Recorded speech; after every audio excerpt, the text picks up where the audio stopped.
The first thing Queen Valith noticed about the human was his hands. He stood at the rear of the diplomatic chamber with the rest of the Earth delegation, dressed in the same gray formal suit they all wore, holding the same translucent data slate they all held. But his hands were still. Everyone else's were moving, touching collar buttons, adjusting the tiny earpiece translators, fingering the edges of their slates with the nervous energy of people who knew they were about to become footnotes in history. His hands rested at his sides, open, loose, utterly quiet, the way hands rest when their owner has spent a very long time learning that movement draws attention. Valith noticed this the way she noticed everything, from a high angle, through composed eyes, without letting her composure flicker. The treaty that would end the seventh border contention between the Vale sovereignty and the Earth Compact had taken 11 years to negotiate. It would be sealed, in the old way that both species had somehow independently invented, by marriage. The Queen of the Vale would take a human husband. The human delegation would provide one. He would be a symbolic figure, a gesture, her advisors told her, an ambassador with a different title. He would attend ceremonies, smile at the appropriate moments, and be decorative in the manner that consorts throughout history had always been decorative. She had expected someone handsome in the human fashion, someone trained for display. She had not expected him. His name, the manifest told her, was Callum Reed, former translator, 43 years of age, born in a place called Glasgow, which her data system described as a city in the northern part of a small island nation on Earth's western continent. No political lineage, no military decoration on record, no particular distinction. His file was 5 pages where the other candidates' files ran to 40. He had been selected, one of her court whispered, because no one else wanted the position, and he had quietly agreed when asked. A humble man, a nobody, a gesture wrapped in a gray suit. She told herself it did not matter. This was politics, not romance. The Vale did not do romance, or rather, they did it very slowly over decades with careful ceremony. What they did quickly was strategy, and strategy said, take the inoffensive one. Take the one who will not try to matter. She walked to him because that was the protocol she had designed, and she had designed it to move efficiently. She stopped 2 paces away. He looked up from his slate. His eyes were gray-green, which she had not anticipated, and they were doing the same thing his hands were doing, very, very still, taking everything in without appearing to look at anything in particular. He had a face that had been weathered into something past handsomeness, into something more durable. A scar ran through one eyebrow that his file had not mentioned. "Mr. Reed," she said, in compact standard, which she spoke well enough to not need a translator. "Your Majesty," he said. His voice was low, unhurried, slightly rough at the edges, as if he did not use it often. "I am told you agreed to this." "I did. May I ask why?" He was quiet for a moment. Not the silence of someone searching for words, the silence of someone who had already found them and was deciding which ones to release. "I've been a translator for 20 years, he said. "I've watched a lot of negotiations. This one matters more than most. Someone had to come." It was not flattering. It was not designed to impress her. It was simply what he thought, stated plainly, and she found that, after 11 years of words carefully chosen for effect, remarkably refreshing. "Then welcome to the sovereignty," she said. "Thank you," he said, and looked back down at his slate. The ceremony was a week later. He stood in the correct place at the correct time and spoke the 17 words of the joining rite in flawless Vale, not the simplified tourist dialect but the old formal register, with the right tonality on each syllable, which startled the officiating elder badly enough that the old creature's secondary eyelids flickered. Valith filed that away. She had not been told he spoke Vale. His file had not mentioned it. Afterward, at the reception, she watched him from across the hall. He moved through the space with a particular quality she had trouble naming at first. It was not invisibility, he was human, and humans stood out on a Veil ship simply by virtue of their biology, their body temperature, the slightly wrong rhythm of their breathing. But he moved as if he had decided where every wall was before he entered the room, as if he had already calculated the exits, already mapped the positions of everyone present, and was simply occupying the space he had chosen rather than navigating it. Her Lord Chamberlain, Thesivane, drifted to her elbow. Thesivane was the color of old silver, and had the expression of someone who had recently bitten into something unpleasant and was too well bred to spit it out. "He is unremarkable," Thesivane said, which was the most diplomatic insult in the Veil vocabulary. "He speaks the old register," Valeth said. "A party trick." Thesivane's secondary eyelids did not flicker, which meant he was more certain than he appeared. "Humans are mimics. It means nothing." Mimics learned sounds. He learned meaning. She kept watching Reed across the room. He was speaking to one of the kitchen staff, a young Veil of the servant caste, and whatever he was saying was making the young creature's crest feathers relax from their anxiety-flat position into something approaching comfort. "File that." "Your Majesty." "File it. I want to know what he said." She found out the next morning. He had asked the young worker how old they were, learned they were in their first season of service and homesick, and told them that the feeling passed. Then he had asked what the young worker's home province was known for, and listened to the answer for 12 minutes without interrupting. Valeth read this report twice, then set it aside. The first month aboard the royal vessel's sovereignty's promise passed in the manner that first months pass between people who are carefully not watching each other. Which is to say, they were watching each other constantly. He was given quarters adjacent to hers, as protocol demanded. He used them. He did not attempt to expand his footprint into common spaces, did not request private meetings, did not importune her with his presence. He attended the functions she required him to attend, stood where he was positioned to stand, said precisely as much as the occasion called for, and not one syllable more. In Veil society, this quality, this absolute discipline of presence, was called *vithu*, and it was considered a marker of the highest personal cultivation. It took most Veil 20 years of deliberate practice to achieve. He seemed to have arrived with it already installed. What he did with his private time, she had to reconstruct from peripheral reports. He ran every morning in the lower exercise corridor, not the officer's facility but the crew facility used by the maintenance workers, which no one of his rank was expected to touch. He ran for 90 minutes alone, at a pace that made the Veil crew members who happened to be present uncomfortable, because humans were not supposed to run like that. They were supposed to have the endurance of their biology and no more, and his biology was apparently not the standard issue.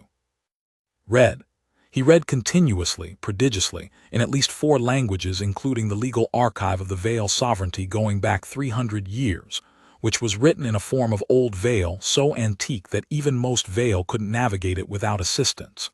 When her archivist, a being who had spent her life in those documents, discovered this, she sent Valeth a message that said simply, "He corrected an index error I had not found in 40 years. I do not know how I feel about this." He ate in the crew dining hall on alternate days, not the officer's table, the crew hall. Thesivane found this deeply offensive. Valeth found it interesting. When she finally asked Reed about it, casually, over one of the formal dinners they were required to share twice a week, he looked up from his meal with the expression of someone who had been waiting for this question. "The crew knows the ship better than anyone," he said. "They always do. I like knowing ships."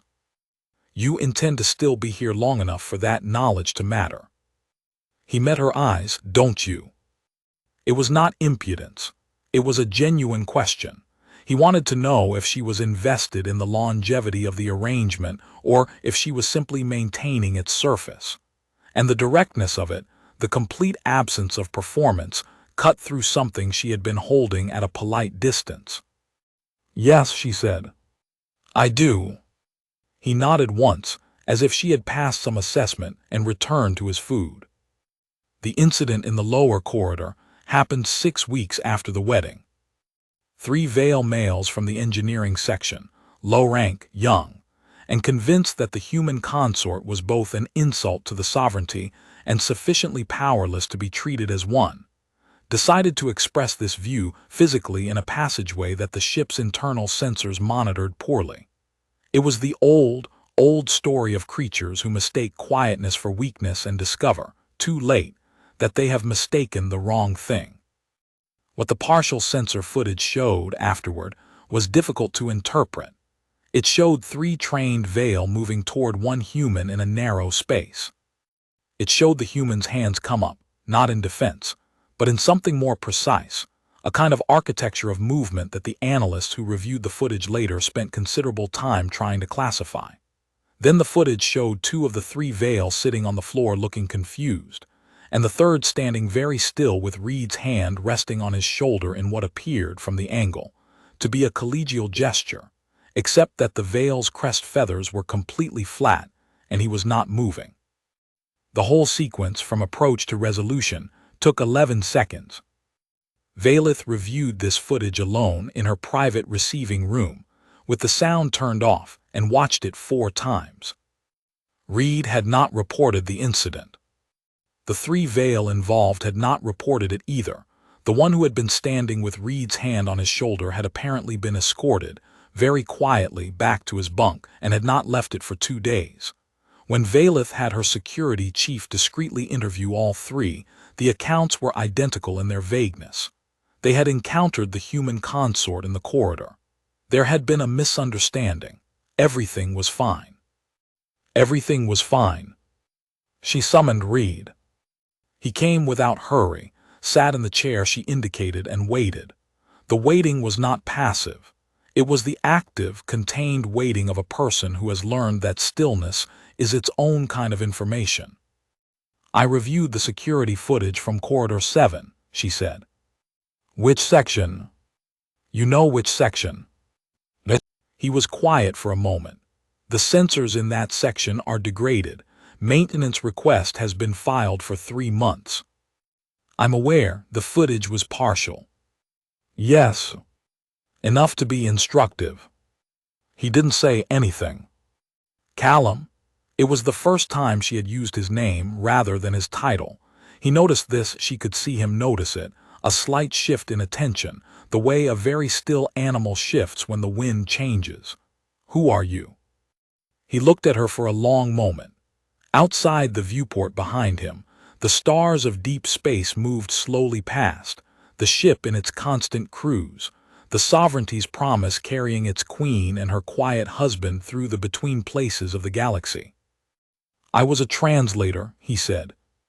"Before that." Another pause. Not evasion, calculation. He was deciding not whether to tell her but how much, and the decision was taking effort, which meant the how much was significant. "I was a soldier," he said. "For how long?" 18 years. "What kind?" He looked at the viewport rather than at her. "The kind they don't put in files." She understood this. The Vale had such soldiers too. Every species that had survived long enough to have a history had such soldiers. They were the ones who went into the dark places and did the things that couldn't be undone, and then came back and were handed translator positions and told to be quiet, and were quiet, because quiet was what they had learned. Quiet was the only mode that worked, in the dark and afterward and always. "The scar through your eyebrow," she said. "Karamov Station, 12 years ago." "I don't know it." "You wouldn't. It was a very small station and a very contained problem." A pause. "It isn't contained anymore, but that's a different matter." She absorbed this. "You were asked to come here because no one else would." "Yes." That was the official version. He turned back to look at her. "The actual version is that they asked me because I've spent 20 years watching negotiations fail, and I thought this one might actually hold, and because I speak your language." A slight thing happened at the corner of his mouth, not quite a smile, more the memory of one. and because I have nowhere else to be." There was nothing in that statement designed to move her. It was just true, and it moved her anyway, the way true things move, with the sudden weight of something that has been real for a long time before you recognize it. "The maintenance request for Corridor 7 sensors," she said. "See to it that it's escalated." "Already done," he said, "this morning." Of course it was. On the 41st day, there was a crisis of a different kind. It happened in the engineering section, which was where crises of that kind always happened, at the intersection of people who were under pressure, people who outranked them, and a piece of machinery that had chosen an inconvenient moment to become unreliable.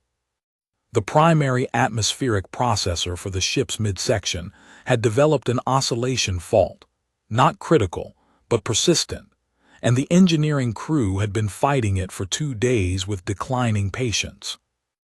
The problem was compounded by the fact that the senior engineering officer, Commander Vethel, was a being of considerable technical competence and very limited diplomatic skill, and the treaty observer assigned to oversee the voyage from the Earth side was a bureaucrat named Kessler, who had decided that a persistent atmospheric fault warranted his direct involvement, and was currently standing in engineering expressing this view in a manner that Vethel found offensive.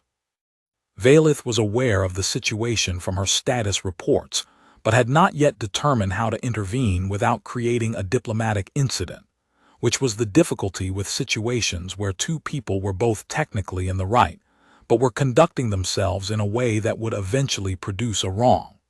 She was considering her options when she checked the ship's location system and discovered that Reed was in engineering. She went to the engineering deck. She stood in the corridor outside the main bay door and watched through the observation panel. Reed was standing between Vethel and Kessler, not in the way of a mediator or a peacekeeper, but simply occupying a piece of the physical space between them, looking at a diagnostic panel on the atmospheric processor housing. He was saying something she couldn't hear through the panel, pointing at something on the display, and both Vethel and Kessler had shifted, fractionally, unconsciously, to face the display rather than each other. She watched him spend the next 20 minutes discussing the oscillation fault. She did not have audio, but she could read the body language. He was asking Vethel questions that she could tell, from Vethel's crest feathers lifting from their aggressive flat position into something more engaged, were intelligent technical questions. He was explaining something to Kessler. She could tell from Kessler's gradual transition from defensive puffery to something approaching actual attention. That was putting the fault in a context Kessler found acceptable. He was not managing them. He was genuinely interested in the atmospheric processor, and the interest was the thing that redirected the room. When he emerged from the engineering bay 20 minutes later and found her in the corridor, he did not appear surprised to see her. He fell into step beside her without ceremony. "The oscillation fault," she said. "Lateral bearing housing, 3rd stage. It's a common fault on this class of processor when the maintenance cycle is extended beyond 9 months. Vethel knows the fix. It's a 4-hour procedure, but she's been waiting for parts authorization because the replacement components are classified as discretionary under the current budget allocation." And Kessler. He was worried because atmospheric faults can produce pressure differentials in the ventilation system that affect documentation storage environments. He's been thinking about the treaty documents. A brief pause. He's not wrong to be concerned. He was wrong about how to express the concern in a way that Vethel would hear. And now, Vethel submitted the parts authorization request to Kessler as the relevant oversight authority. Kessler approved it on the spot. The parts will be installed by ship's morning. She stopped walking. He stopped too. They were in an empty stretch of the officers' corridor, with the low hum of the ship around them and the faint oscillation of the processor somewhere below, counting down its remaining hours of inconvenience. "You did that," she said, "because you were walking past." It seemed like it needed doing. He said this as a simple fact, the way he said everything. It's not a complicated problem. It just needed someone to stand in the middle of it who wasn't already committed to one side. Most people, when they walk past a conflict between a senior officer and a diplomatic observer, they continue walking. I used to do that. A brief pause. I found it less effective than I'd hoped. She looked at him. He looked back at her with those gray-green eyes that she was increasingly understanding were not merely still, but were doing something active in their stillness, recording, filing, assessing, connecting, in the way that very deep water is not merely still, but is full of things moving under its surface. I will need to know, she said, at some point, how many other small crises you have resolved in the past 41 days without my being aware. A few. More than a few. He considered this with the seriousness he brought to everything. 6, probably. 4 of them weren't especially significant. One of them might have been. Which one? The discrepancy in the treaty delegations, resource access logs. Someone was querying the treaty document archive outside of standard access hours, without logging in as required by protocol. I flagged it to the archive security system with a note. The archive sent me a report on an anomalous access pattern, she said slowly. The investigation concluded it was a data sync error. The investigation concluded that because the access pattern, when you adjusted for the time zone offset of the querying terminal, was consistent with a data sync, which is correct. A pause. The querying terminal was registered to the 7th floor administrative annex. That annex doesn't have automated data sync functions. She absorbed this. You think it was manual access made to look like a sync error? I think it was made to look like a sync error by someone who knows what a data sync error's timing signature actually looks like. He paused again. I've been watching the access log since then. 3 more instances, each one mimicking a different type of automated process. Whoever is doing it is careful. He looked at her steadily. They're looking at the manifest and the cargo schedule. They're building a picture of where the treaty documentation is and when it's in transit. The temperature of the corridor seemed to shift. Valith looked at him and thought about the map he would send her 37 days from now. She didn't know yet that she would receive that map. But she looked at him and understood that he had already drawn it, in his mind, in the careful archive of his attention, before she had any reason to ask for it. Who are they working with? She said. I don't know yet, but the pattern of the queries suggests they need current hold assignments in near real time, which means they're communicating the information as they find it. He paused. Someone outside the ship is waiting for it. She made a decision. She did not consult her security council. She looked at the man who had spent 41 days learning her ship, who had resolved small crises without announcement, who had been quietly, systematically preparing for something that he could not yet name. What do you need? She said. Access to the internal communications metadata. Not the content, the routing patterns. I want to see if the timing of the document queries correlates with encrypted outbound signals. I'll have it routed to you quietly. Thank you.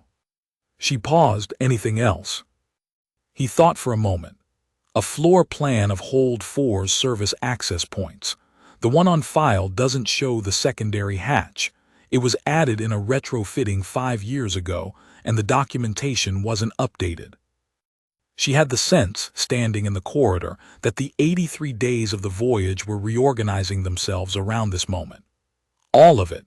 The still hands at the ceremony, the crew meals, the old register archive, the running at ship's morning, the atmospheric processor and its 4-hour fix, becoming legible in a way they had not been before.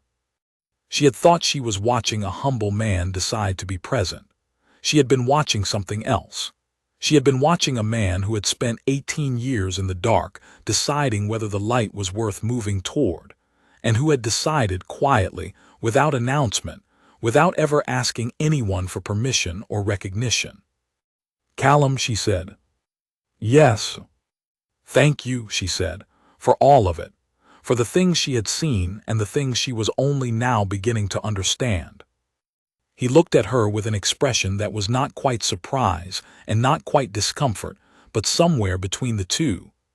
The expression of a person who has learned to be economical with acknowledgement, because they were never entirely certain what to do when it arrived. "Don't thank me yet," he said. "I'm still working on it." The 62nd day was when the nature of the watching changed. It began with a small thing.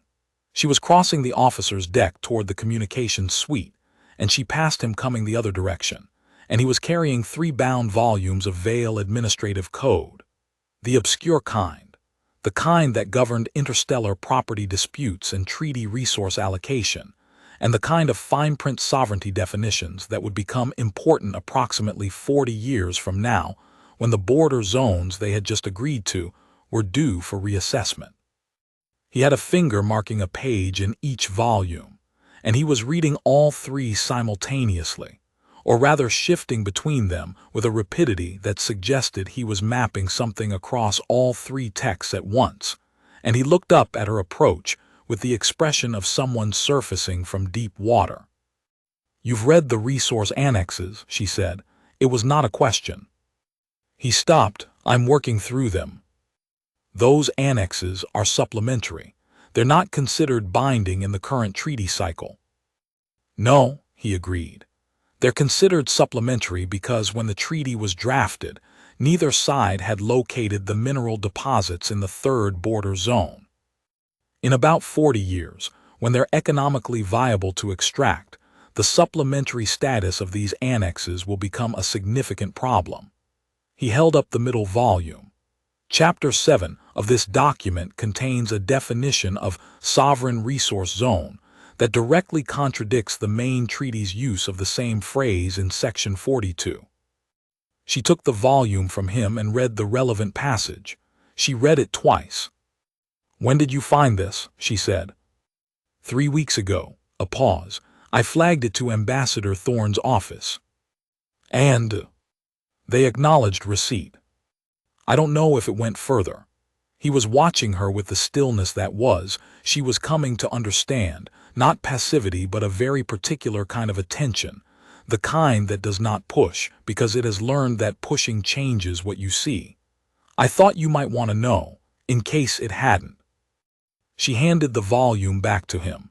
She made a note in her secure personal record that evening, the resource annexes. Section 42, 40 years from now. He found it. Check whether Thorne acted on the flag. Thorne had not acted on the flag. The correction took 6 days of careful diplomatic threading to introduce, without creating the impression that someone had made a significant error. It was introduced, instead, as a voluntary clarification, a sign of good faith from both sides who had identified an ambiguity and elected to address it proactively. The ambassador who drafted the clarifying language sent Valeth a message noting that it was an unusually elegant resolution for something that would typically have caused years of dispute. She did not tell him where the identification had come from. On the 69th day, she asked him to accompany her to the bi-weekly briefing with her security chief. This was unusual. Consorts did not typically attend operational briefings, and Thesavane's expression when they walked in together contained volumes of diplomatic disapproval. But she had a reason, and the reason revealed itself 20 minutes into the briefing when her security chief, a veteran named Orvash who had been protecting Vale royalty for 30 years, described the current threat assessment for the Edari corridor transit. "Standard elevated caution," Orvash said.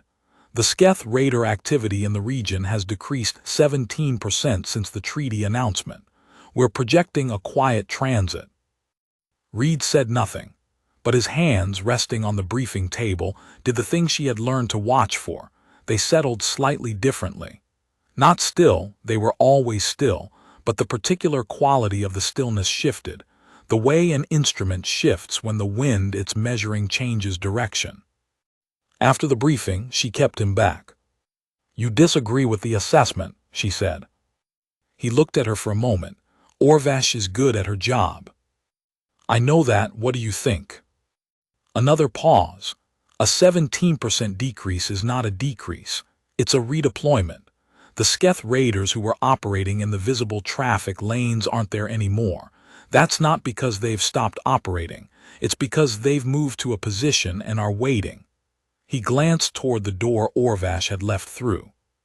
The decreased sighting rate could also mean they've been told to be less visible, while a specific operation is prepared. A specific operation. A royal vessel carrying the first cross-species treaty in 70 years, transiting a historically contested corridor that still has significant sensor degradation in its outer monitoring network. He said this without inflection, as a person states facts. That's a specific target. You've reviewed our sensor network coverage. I looked at the publicly available sector maps. The degradation pattern is visible without classified access. She looked at him, he looked back.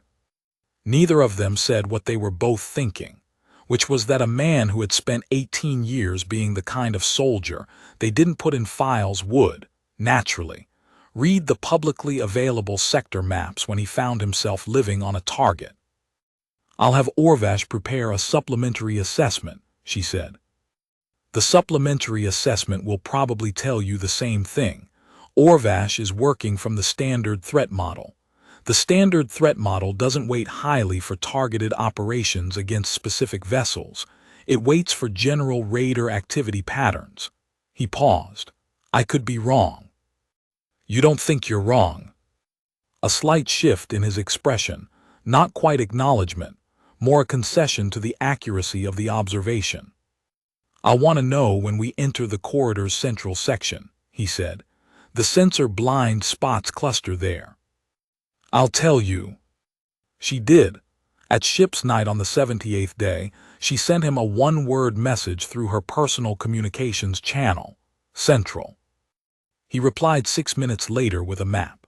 It was a hand-drawn map, or the digital equivalent, clearly made without reference to official ship schematics and therefore from memory of the ship's internal layout, annotated with notes in a mixture of compact standard and old Vale, marking the sensor-pore corridors, the service access points, the quickest routes between the high-value areas of the ship. At the bottom he had written, "Hold 4 and the command deck are the priorities." In that order, if it's a treaty-focused operation. She looked at the map for a long time. If asterisk it's a treaty-focused operation. He was not certain, but he had prepared for it anyway because preparation was not certainty and did not require it. She memorized the map, then deleted the message per security protocol, and lay in the dark of her quarters for a long time thinking about what it meant to have someone on your ship who thought in those particular maps. The crisis arrived, as crises usually do, from the direction no one was watching. It was the 83rd day of the voyage, and the vessel was transiting the Adari corridor, a stretch of space that had been contested for 2 centuries, now technically under joint jurisdiction since the treaty, but practically speaking still a place where things happened that couldn't always be explained in paperwork. The shift happened at ship's night, when the command deck was running reduced crew, and most of the senior staff were in their sleep cycles. Valeth was not asleep. She rarely slept well at sea, or its equivalent. She was in her private study reading trade reports when the ship shuddered. The shudder was distinctive. She knew it before the alerts began, the specific vibration of a ship whose outer hull integrity has been compromised in a way it wasn't designed for. The alerts followed, a cascade of them, red and then redder. Hull breach, Section 12 port side, cause external force, possibly debris, possibly not. Then the communications board lit up with a frequency she recognized from intelligence briefings. Sketh Raider Beacon. Old design. Pre-treaty. The kind of signal sent by people who did not consider themselves bound by things like treaties. The Sketh were not political actors. They were opportunists, and a Vale royal vessel transiting a vulnerable corridor at night, presumably carrying the Queen and her human novelty of a husband and a full hold of diplomatic cargo. That was the kind of opportunity that sent signals. She was still processing the board when her door opened. Reed was already dressed. She didn't know how he had been in his adjacent quarters. It was ship's night. The alerts had been running for less than 40 seconds. But he was dressed in the dark training clothes she had seen him wear in the corridor footage. And he was moving with a quality entirely different from the quality she had spent 83 days observing. He crossed to her desk. He looked at the board. His eyes moved across it once, one pass, systematic, left to right, top to bottom, and then he looked at her. How many boarders? She pulled up the estimate. Preliminary scan suggests 12 to 15. They have a cutting team on the breach and at least 2 groups moving inward. Your security chief. Already responding, standard protocol. They'll move to secure the command deck first. He shook his head once. Very slight. Wrong priority. What's in hold for? She didn't have to check. The treaty documentation, original copies, both sets of signatures. That's their priority, not the command deck. He was already moving toward the door. Where's the fastest route to hold 4 that doesn't go through the main corridor? She was moving too, pulling on her emergency jacket, her mind running the ship's layout. She had memorized it because she was the Queen and a queen knows her vessel. Service Tunnel Delta, then down through the thermal exchange corridor. Faster than the main route. By 4 minutes. Then that's where I'm going. You can't, she stopped herself. She had been about to say you can't go alone, and then she had been about to say you're not a security officer, and then she had looked at him again, really looked at him, with the information she had accumulated over 83 days and the information the corridor footage had given her, and she had stopped talking. Stay with your security detail when it arrives, he said. Don't let them move you to the escape pods until you know what you'd be moving into. That's standard protocol. Standard protocol for a standard boarding. This doesn't feel standard. He paused at the door. They knew the corridor. They knew the sensor degradation patterns on your hull. They knew tonight was the reduced shift. The weight of this landed. Someone gave them information. Someone is giving them information. Not past tense, present, someone still on the ship. The documentation. I'll get to hold 4. Get your security detail to check their own comms for the leak before they do anything else. He looked at her one more time with those gray-green eyes that had been still for 83 days and were now extremely, precisely, alarmingly awake. Trust the old protocols less than you trust your own judgment tonight. Then he was gone. Moving down the corridor with no wasted motion. Not running, running was noise, running was signal. Just moving with the particular velocity of someone who knows exactly how fast they can go before the space around them begins to notice. She stood in her doorway for exactly 3 seconds. Then she went to her secure communications panel and began checking her security chief's recent contacts. The thermal exchange corridor ran along the ship's belly like a spine, hot and narrow and smelling of recycled atmosphere, and the specific metallic tang of overworked cooling systems.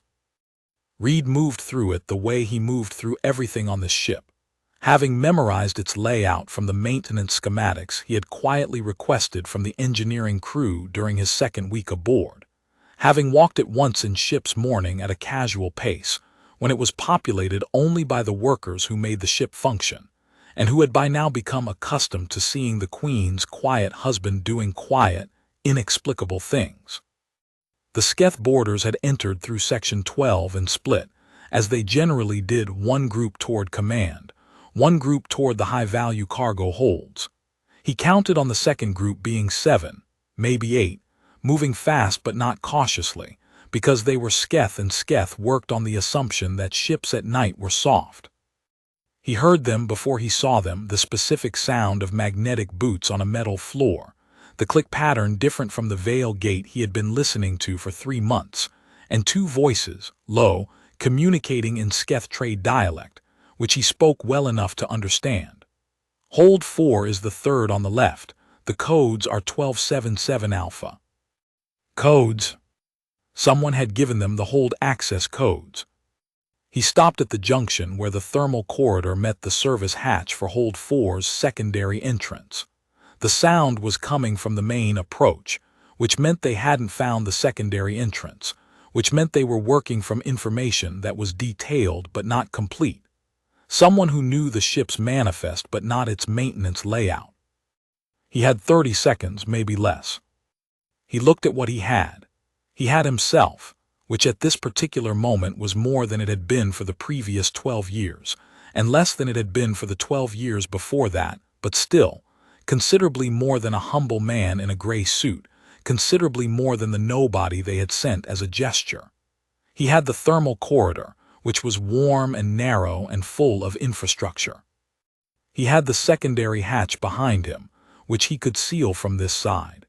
He had the environmental control panel on the wall 6 feet to his left, which would give him access to the corridor's ventilation and temperature systems. He was fairly certain, the capacity to make the next 4 minutes very unpleasant for 7 people who had not done their homework. He went to the panel. The security footage from the Hold 4 approach corridor, which was fully functional unlike Corridor 7's degraded sensors. A discrepancy that Reed had noted and filed in the back of his mind 3 weeks ago, without being certain yet why it mattered, showed the following sequence. 7 Skethboarders approached the Hold 4 main entrance at 02:31 ship's time. They were armed with standard Raider weapons, moving in a practice 2-3-2 formation. The corridor lights were at night cycle dimness. 60 seconds before they reached the hold door, the corridor's ventilation system shifted from standard recirculation to a pattern that pushed warm air from the thermal exchange corridor into the approach passageway, raising the temperature by 11 degrees. Veil atmospheric processing kept the oxygen content stable, but the humidity spiked. This was, objectively, uncomfortable but not disabling. What happened next was harder to categorize. The lighting in the approach corridor cycled through a brownout pattern for approximately 8 seconds. During this time, in the dark, in the heat, in the confusion, the 2 rear guard Sketh encountered what the footage, even at full enhancement, could only describe as a presence moving through them. The footage showed the effect. They were no longer where they had been. The footage did not adequately show the cause. By the time the brownout ended, the formation had become a tangle. 3 of the 7 were on the floor. The remaining 4, to their credit, did not flee, they reformed and advanced, which was the professional choice and not the wrong one. The footage showed them reach the Hold 4 door. It showed the door was already sealed from inside with an emergency mechanical lock, the kind that required no power and could not be overridden electronically. It showed them begin working on the lock. It showed a shadow drop from the ventilation access panel in the ceiling behind them. The analysis team that reviewed this footage 12 hours later watched the subsequent 43 seconds of recording 6 times before their senior member said, in a voice carefully stripped of inflection, "He has some form of combat training." This was the assessment that went into the official report, because the alternative assessments felt too speculative. Later in private, the same analyst said to a colleague, "That's not training. That's something that happened to someone for a very long time." Of the 7 Skethboarders who approached Hold 4, 6 were alive and secured when the Queen's security detail arrived. The 7th had made it 40 feet back toward the breach point before Reed caught up with him, which everyone agreed was because Reed had wanted someone who could be questioned. The treaty documentation was untouched. The hold was intact. The mole in the security detail, a young aide whose family had debts to a Sketh-connected trading concern, was identified through the communications check Valeth had ordered. The one Reed had suggested while standing in her doorway in the first 40 seconds of the crisis. She had him in custody before the all-clear sounded. Valith found Reed in hold 4, sitting on a cargo container, doing nothing in particular. The hold smelled of his effort and the cold of the evacuated section nearby. He had a cut above the same eyebrow where the old scar ran, and he was pressing the heel of his hand against it with the abstracted expression of someone checking something they already know the answer to. She stood in front of him and looked at him. He looked back. "Treaty documentation," she said. "Intact, physically verified." He moved his hand from his eyebrow and looked at the blood on his palm with mild interest. "The lock on the secondary panel needs servicing. I had to be creative." 6 prisoners for questioning. The 7th knew more than the others. He's the one who had the codes. You'll get more from him than the rest. "I know," she was still looking at him. "How bad is the cut?" "Superficial." "How would you know? You can't see it." A pause. "Fair point." She sat down on the cargo container next to him, not the way a queen sits, but the way a person sits when they have been running on their bloodstream for the past hour, and the crisis is resolved, and their legs have decided that now is the time to notice. She took his hand, the one with blood on it, and turned it over and looked at his palm. The lines of it were deep and numerous in the way of hands that have been through weather. "Tell me what you were," she said. "All of it, not the version that's in the file." He was quiet for a moment. Then he told her. Not everything, she didn't need everything, and he was not the kind of person who volunteered more than the occasion required. But enough. The unit that didn't appear in records. The stations he had held against things that should not have been holdable. The moment, 12 years ago at Karamov Station, that had ended that part of his life. Not the scar, which was a secondary effect, but the decision he had made, and the thing he had traded for the decision, and the fact that he did not regret it but also could not go back to it. And so he had become a translator and had spent 20 years watching words do the work that he used to do with his hands, and had been better at both than anyone had needed to know. Valith listened without interrupting. This was a skill she had in abundance, the ability to hear what someone was actually saying rather than waiting for a pause to respond. When he finished, she was quiet for a moment. "You agreed to come here," she said, "because someone had to." "Yes." "And because you speak the language." "Yes." "And because you have nowhere else to be," she remembered his words. "Is that still true?" He looked at her. In the cargo hold, with the crisis resolved and the stars doing their slow business outside the hull, with the sound of her security detail moving through the ship beyond the hold door, his eyes had the quality she had first noticed at the diplomatic ceremony. Very still, taking everything in. "I don't know yet," he said. "It might depend on the next 83 days. She found, to her own considerable surprise, that she very much wanted to run the experiment.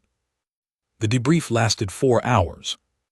It involved Valith's senior security council, 2 treaty observers from each side who had been roused from their sleep cycles, a communications specialist who would spend the next 6 days tracing the leak's full extent, and Callum Reed, who answered every question put to him with a completeness and precision that the Vale Council members found faintly unsettling. He explained, identified the sensor degradation in Corridor 7 as a potential vulnerability in his second week aboard. He had noted the pattern of the ship's internal comms traffic and flagged 3 anomalies that pointed to the aid before the crisis began. He had requested the maintenance schematics for the ship's service tunnels as part of an ongoing effort to understand the vessel he lived on. "All of this was in your personal log?" asked First Counselor Irevan, who had the expression of someone revising a large number of assumptions simultaneously. "Yes," Reed said. "Your personal log that, as the Queen's consort, is not technically classified and was not being monitored." "Correct." A pause. "Were you aware that it was not being monitored?"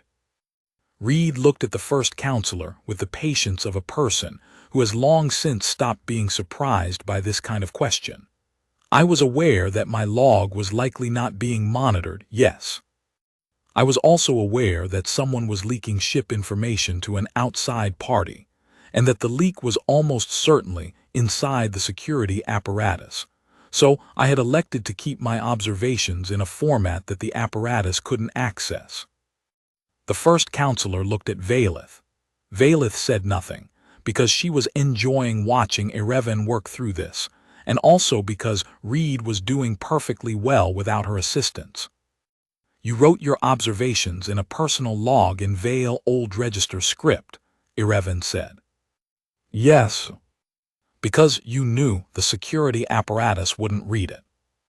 Because I knew most people couldn't read it, including most Vale. A slight pause. No offense. None taken, said Ereven, in the tone of someone who had taken considerable offense.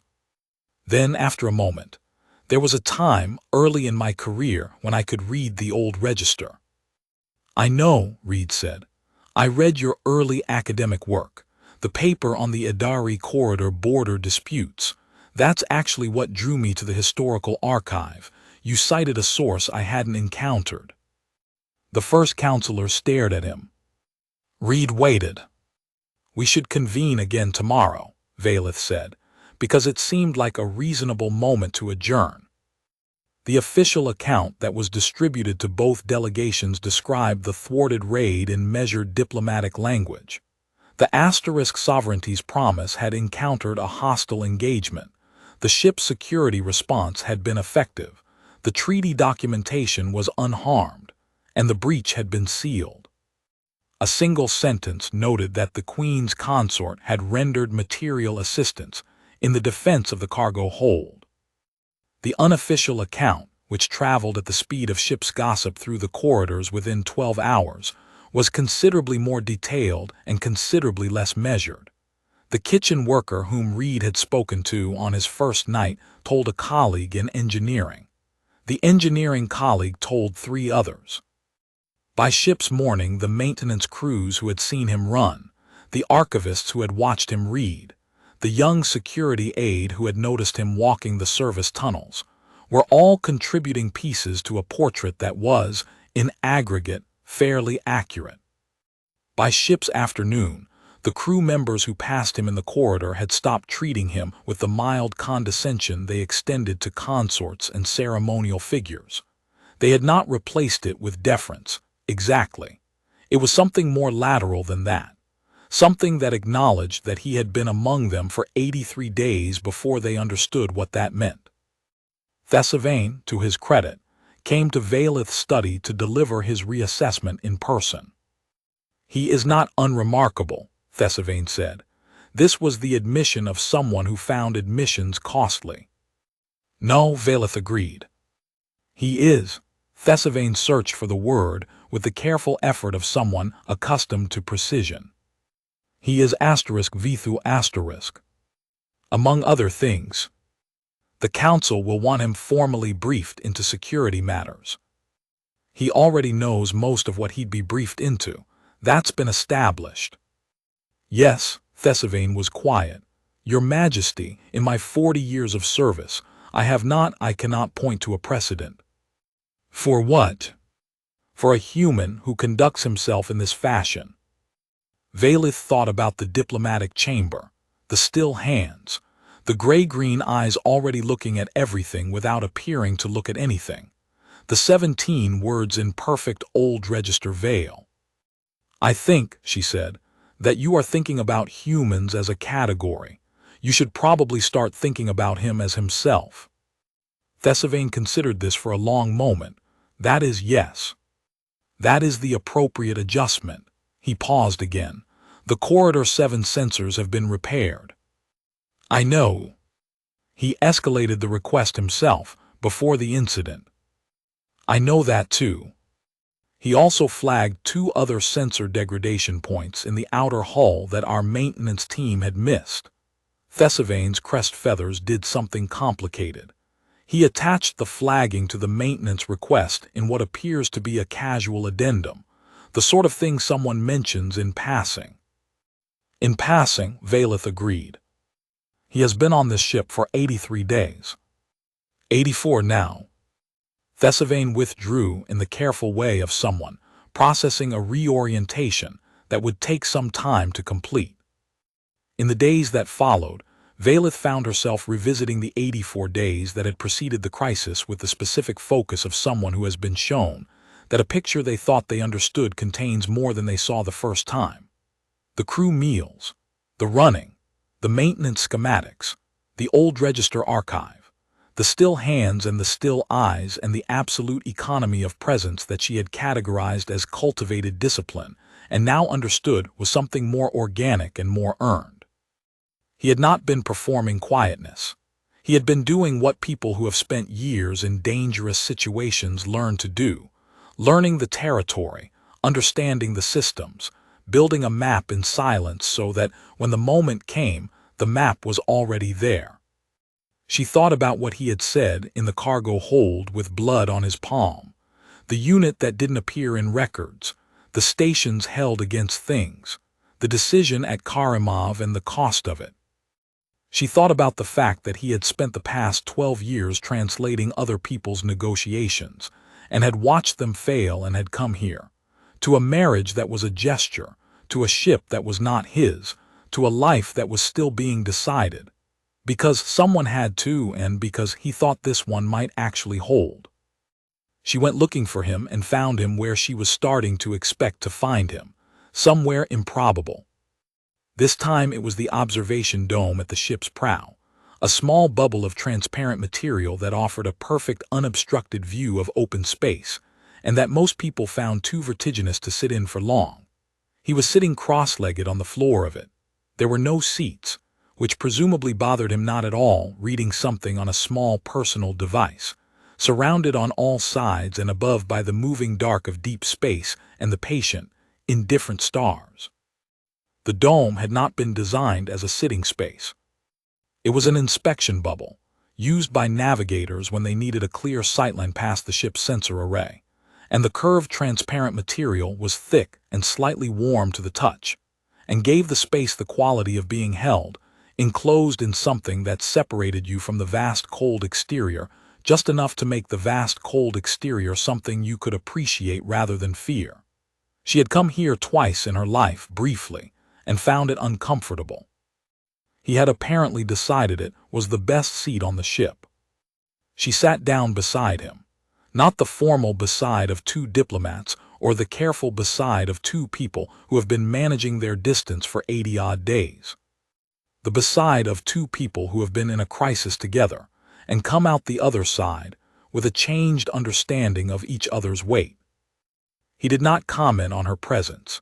He simply made room, which on the floor of a small dome meant shifting slightly, and she found a position that allowed both the stars and the reading on his device to be visible at the same time. "What are you reading?" she asked. "The Idari Corridor border dispute. The primary sources Irevan cited." She looked at him. "You want to read the original material?" "He used a secondary translation. I want to check it." "You don't trust his scholarship?" "I trust his scholarship fine. I want to understand what was lost in the translation." She looked out at the stars. The asterisk sovereignty's promise was still moving through the corridor, unhurried now, its hull repaired and its cargo intact and its internal trader secured. Around them, the galaxy conducted its business in the manner of things that have been doing their business for longer than any treaty. "Callum," she said. For the second time she had used his name. "Yes."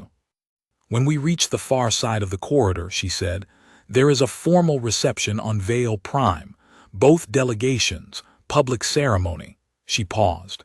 "You'll be required to stand beside me for most of it." "I know, I've read the protocol." "Of course you have." She was quiet for a moment. "After the ceremony, the delegations will be housed in the summer residence for 3 days. There's a garden. It's generally considered the most beautiful on Vale Prime. I don't go there often." He turned slightly toward her. He didn't say anything. "I'd like to show it to you," she said, "if you'd like to see it." The stars moved slowly past the transparent dome, unhurried, doing what they had always done. He looked at her with those gray-green eyes that had been still for 84 days and contained. She was becoming certain, considerably more than they appeared to. "I'd like that," he said. He looked back at his reading. She looked out at the stars. The ship moved on through the dark, carrying them forward into whatever the next 84 days would be, and the next after that, and however many came after those. In the morning she would ask him about the Adari source material. In the morning there would be council briefings and diplomatic communications, and the long, patient work of making a treaty hold in practice as well as on paper, which was always, always harder than the signing. But for now she sat in the observation dome of a ship moving through deep space beside a man whose hands were very still, and whose eyes missed very little, and who had, 3 days ago, in a narrow thermal corridor in the dark, without hesitation, and without asking anyone's permission, gone to the hold that mattered. She had spent 84 days watching him be quiet. She thought she could afford now to see what he sounded like when he wasn't. Outside, the stars continued their ancient business. The sovereignty's promise moved through the night of space, carrying its cargo of words and promises and 2 sets of signatures that represented 11 years of patient work and 40 more years of work still ahead.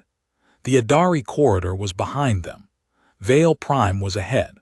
All the ceremonies and receptions and council briefings and diplomatic functions of a peace being built, real peace, not paper peace, waited on the other side of the transit. She did not think about any of that yet. She looked at the stars and thought about a diplomatic chamber on a space station above a neutral world. Gray suits, a man standing at the back with his hands at his sides, still hands, in a room full of nervous hands. She had noticed them immediately and had not known what she was noticing, not yet. She knew now. In the observation dome in the patient dark, Queen Valeth of the Vale sovereignty sat beside her husband. Not her gesture, not her consort, not her nobody in a gray suit, but her husband, and she was beginning to understand what that word meant when you applied it to this particular man. And the silence between them was no longer the silence of 2 people carefully not watching each other. It was something better. Something that had taken 84 days of ship's corridors and maintenance schematics and old register archives, and 1 very dark and very efficient night in the thermal exchange corridor to build. Something that felt at last like the beginning of something real. She thought, "I will ask him tomorrow about the Adari sources. I will tell him tomorrow about the summer garden. Tonight there is this, the stars, and the dark, and the quiet that is not absence but presence, the particular presence of a person who has spent a very long time learning that stillness is its own kind of communication." Tomorrow the work would resume. Tonight the dome held them both, and the stars moved on their ancient routes, and the treaty they were carrying was intact, and whatever came next it would begin here.